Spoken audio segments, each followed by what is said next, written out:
Halo guys, kembali lagi bersama aku di channel Nox TV. Film kali ini menceritakan petualangan seorang pria. Mereka terpaksa harus tinggal di keadaan negara yang mengalami kehancuran akibat perang saudara, dan mereka harus bekerja sama untuk menyatukan seluruh negeri dan merubah sejarah di tengah pengaruh keluarga Qin. Penasaran dengan ceritanya? Still in Nox TV.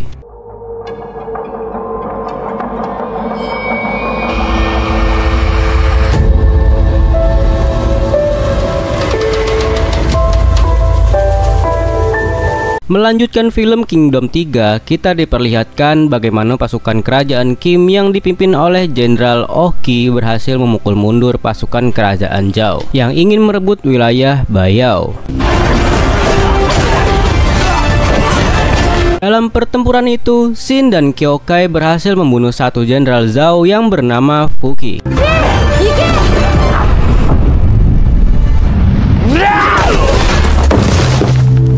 Sementara temannya Xin bernama Diao dan Kreweng yang pada saat itu menjadi analisis peperangan pasukan Qin kedatangan tamu tak diundang, yaitu seorang wanita dan pria misterius. Meskipun dalam pertempuran ini Qin ada di atas angin, namun ternyata pasukan Zhao masih belum menyerah. Mereka memancing para pasukan Qin agar masuk ke dalam lembah bebatuan, yang mana dalam lembah itu Jenderal Oh Qi merasakan ada musuh baru yang memiliki kekuatan yang tak tertandingi. Selain itu, musuh tersebut juga merupakan musuh bebuyutan Jenderal Oh Qi yang pernah ia bunuh 9 tahun yang lalu.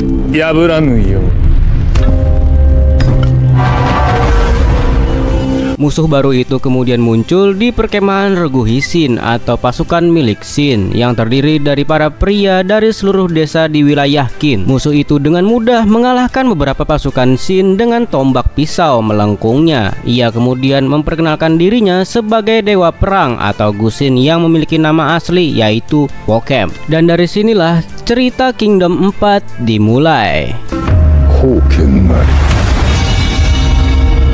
Melihat beberapa anggotanya mati sia-sia, Xin dan Qiukai kemudian mencoba melawan Wokem. Namun meskipun dia dikeroyok, Wokem dengan mudah mengalahkan keduanya, bahkan berhasil membuat Xin pingsan dengan satu kali gebukan.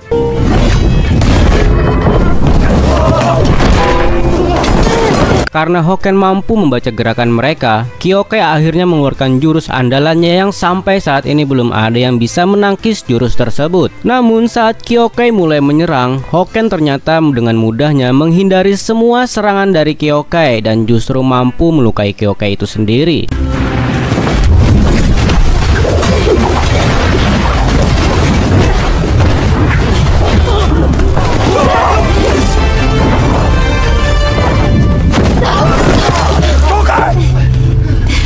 Ketika Hoken akan membunuh Qiukai, dia lebih dulu diselamatkan oleh Xin. Xin lalu memerintahkan pasukannya untuk melempari Hoken dengan tombak. Namun Hoken berhasil menangkis tombak tersebut dan menjadikannya sebagai bumerang sehingga anggota Xin yang gugur semakin bertambah. Xin kemudian menggunakan kemampuan terakhirnya untuk menyerang Hoken lagi. Namun serangan itu sia-sia hingga akhirnya Hoken berhasil mengalahkan Xin dengan jurus mematikan. Melihat Xin yang tak berdaya, semua pasukannya pun melindungi tubuh Xin dari serangan Hoken. Dan di saat pasukan Xin mulai putus asa, dari belakang pasukan kerajaan Qin datang menolong mereka. Di depan ternyata pasukan kerajaan Zhao yang dipimpin oleh Jenderal Yuanzi juga datang ke tempat ini. Akhirnya pertempuran kedua kerajaan ini kembali pecah. Melihat kesempatan ini, En mengajak yang lain untuk menyelamatkan Xin yang pingsan. Jenderal Wanji kemudian teringat kalau Xin adalah orang yang membunuh Jenderal Feng Qi. Dia pun langsung menyuruh anak buahnya untuk mengejar Xin yang kabur. Karena pasukan musuh mulai mendekat, teman-teman Xin menyuruh Pitao dan Wei Ping untuk membawa Xin kabur biar mereka yang akan menghadapi pasukan musuh di sini. Dari belakang, Wanji dan pasukannya berhasil mengejar mereka, dan dari balik semak-semak, diam-diam Pitao dan Wei Ping membawa Xin kabur ke dalam hutan.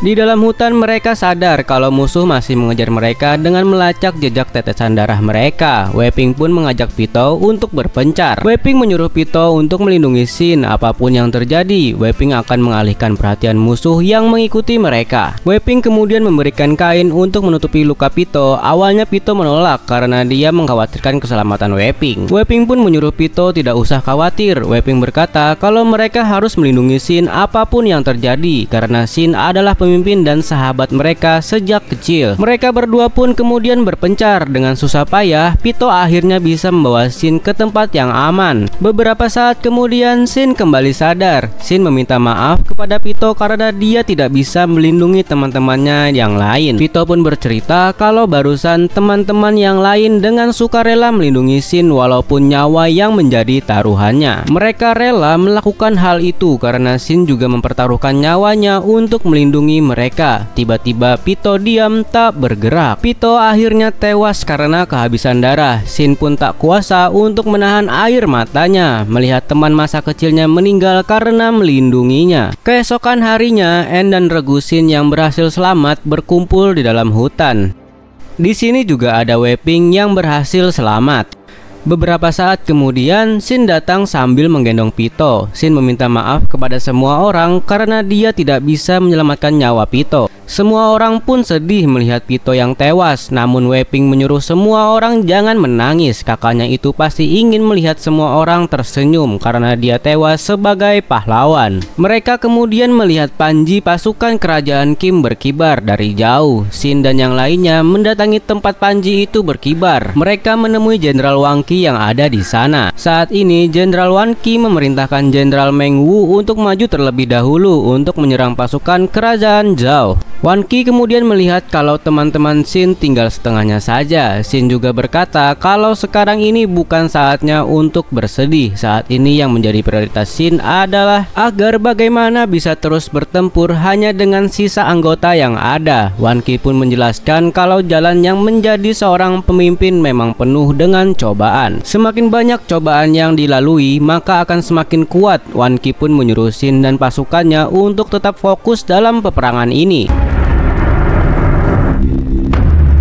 Sementara itu, pasukan Jenderal Mobu dan Jenderal Kano terlihat sedang bertempur dengan pasukan Zhao yang berada di mulut lembah. Dalam pertempuran itu, Mobu melihat Hoken dan Hoken adalah jenderal salah satu tertinggi di Zhao. Mobu pun langsung mengejar Hoken untuk membunuhnya. Jenderal Kano yang melihat Mobu yang masuk ke dalam lembah pun segera ikut mengejar dan mengingati Mobu karena mereka tidak boleh masuk ke dalam. Karena jika mereka terlalu jauh, maka Mobu tidak bisa melihat perintah apa yang diberikan oleh Jenderal Oki. Meskipun sudah diperingati, Mobu tetap mengejar Hoken sampai akhirnya Mobu berhasil membunuh Hoken dengan mudahnya. Tentu saja Mobu merasa aneh karena Hoken tidak semudah itu, dan benar saja ternyata Hoken yang dia bunuh bukanlah Hoken yang asli. Di waktu yang sama, tiba-tiba pasukan Zhao yang dipimpin oleh Jenderal Cao Shou datang dan langsung mengepung pasukan Mobu, dan dari situlah Mobu baru sadar kalau ini adalah jebakan.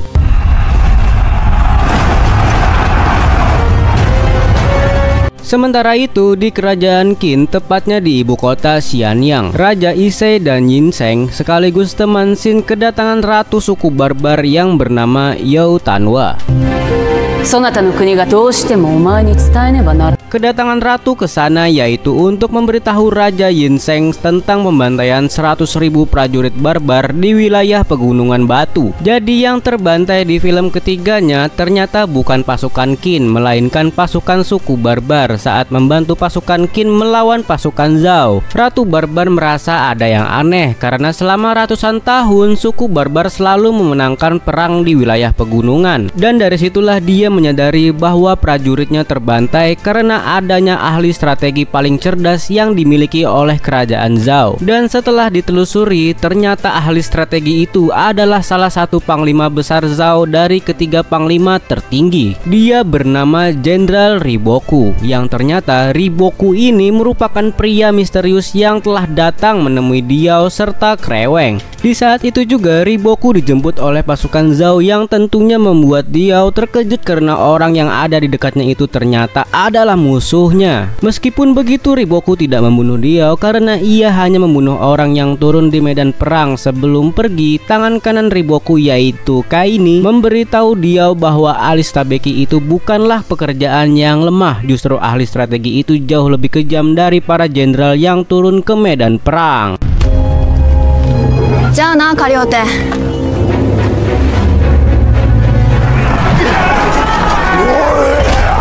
Sementara itu, Jenderal Oki dan Shin akhirnya masuk ke lembah untuk membantu Nobu. Jenderal Oki lalu menyuruh tangan kanannya yang bernama Jenderal Toh untuk menjalankan rencananya. Jenderal Toh kemudian mulai turun ke medan perang dan menggunakan kemampuannya dalam memutar-mutar pedang untuk menyerang pasukan Zhao.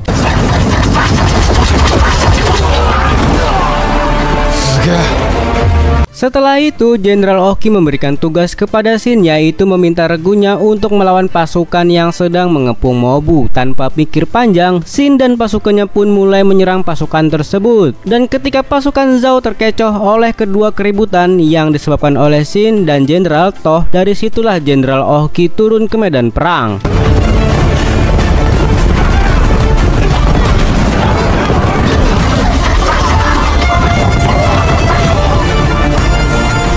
Setelah Jenderal Oki memasuki medan perang, ia akhirnya bertemu dengan musuh lamanya yaitu Jenderal Hoken. Menyadari kedua panglima jenderal tertinggi saling bertemu, pasukan Zhao pun mengangkat bendera pertarungan antara Jenderal Oki dengan Jenderal Hoken. 9年ぶりですか、ホーケンさん。 Jadi 21 tahun yang lalu, kerajaan Qin memiliki jenderal wanita cantik bernama Jenderal Qiao. Mengingat Qiao besar tinggal di kediaman keluarga Oki, ia pun dekat dengan Jenderal Oki. Saking sukanya, Qiao juga berniat ingin menjadi istri Oki, namun syarat untuk menjadi istrinya, Qiao harus menjadi seorang jenderal tertinggi yang harus menaklukkan 100 kerajaan. Pada suatu hari, Jenderal Oki menemui Qiao di ruangannya. Di situ Jenderal Oki memberitahu Qiao bahwa mereka mendapatkan misi untuk menaklukkan kerajaan ke-100, yang artinya jika Qiao menang dalam perang ini, ia akan menjadi istri Jenderal Oki. Mengetahui hal itu, Qiao pun sangat bersemangat. Namun naasnya, dalam misi ke-100, Qiao terbunuh oleh Jenderal Zhao, yaitu Jenderal Hoken. Melihat belahan jiwanya terbunuh, Jenderal Oki marah besar dan menggunakan amarahnya tersebut untuk membunuh Hoken. Akan tetapi setelah Hoken terbunuh beberapa jam, ia entah kenapa bisa hidup kembali. Berpindah lagi ke scene di mana Jenderal Oki dan Hoken akan berduel di depan para prajurit. Keduanya kemudian memulai pertarungan dengan pedang tombaknya masing-masing.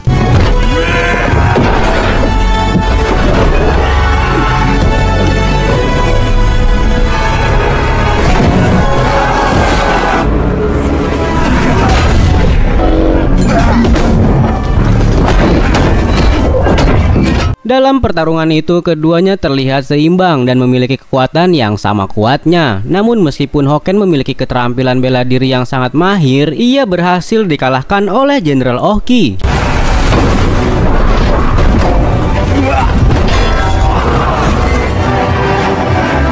Ketika Oki akan membunuh Hoken, tiba-tiba datanglah Riboku beserta pasukannya. Kedatangan Riboku tentunya membuat fokus Oki buyar dan akhirnya tidak jadi membunuh Hoken. Jenderal Oki juga sangat terkejut karena dirinya secara tidak sadar telah masuk ke dalam strategi milik Riboku. Jenderal Riboku kemudian mengirim 1 batalion untuk menyerang pasukan Jenderal Oki, dan tidak sampai di situ, Riboku juga mengirim salah satu jenderalnya untuk membunuh Oki secara diam-diam menggunakan anak panah. Di tengah pertempuran, Jenderal Kaoso memilih kembali ke kerajaan, tetapi aksinya itu diketahui oleh Jenderal Toh yang secara langsung mengejar Kaoso. Dan hanya 1 kali serangan saja, Jenderal Toh berhasil membunuh Jenderal Kaoso. Sementara itu, Jenderal Oki mulai kehabisan ide. Dia pun memberikan sebuah pidato kepada semua prajuritnya untuk tidak menyerah. Ia meminta kepada setiap prajurit harus membunuh 10 musuh sebelum mati. Apapun yang terjadi, mereka harus terus bertarung layaknya binatang buas. Pidato itu pun membangkitkan semangat prajurit. Setelah itu, Jenderal Oki kembali berduel dengan Jenderal Hoken.